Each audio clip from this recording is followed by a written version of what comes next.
So now why is he completely changing his stance and saying that he wants the Republicans to vote to release the files? Well, there's a couple of reasons that are possible. The first possibility is that he does not want to look weak when it comes to his party. He's going to say, look, I told them to vote to release the files, so that's why they're doing it. It's kind of like in The Simpsons when Bart was trying to train his dog and he was trying to look like he trained him, so he's just like, run over there, pee on that tree, sniff that other dog's butt. It's that sort of thing. He knows that his own party is going to vote for these files to be released in the House, but he might still have a chance in the Senate to kill it. Because the Senate Majority Leader has said, I don't even know if I'm going to bring this up to a vote. We need to move on from this. We need to address bigger problems in the world. We need to stop focusing on this one silly thing.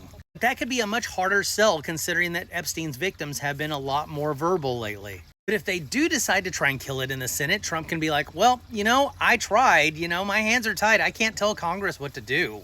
Even though for the last 9 months, he's been telling Congress exactly what to do. And there's always the possibility that he could just do a limited release of certain files in there in the claim that he's trying to protect the victims. And in that case, one of the victims might be him.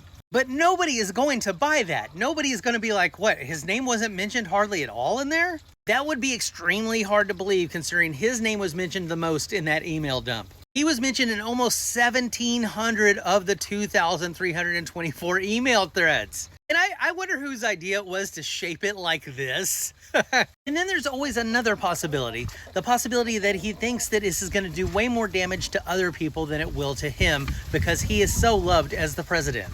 This is one of the major drawbacks of surrounding yourself with yes men. But I think he's already done irreparable damage with his base. If he was trying to at least look like he was trying to release the files, that would give them some sort of a hope. But the fact that it looked like he was actively trying to suppress them made them start to turn on him.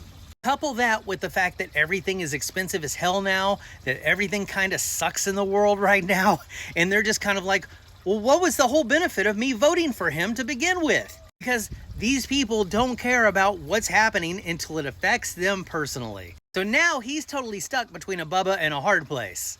And I really just wanted to see him peace out so that we didn't have to deal with this anymore. But I'm kind of glad that he's made it this long so he gets to watch his legacy crumble in front of his face. And the best thing is that his name is a brand that he built over time. And that brand is going to be synonymous with shit from now on.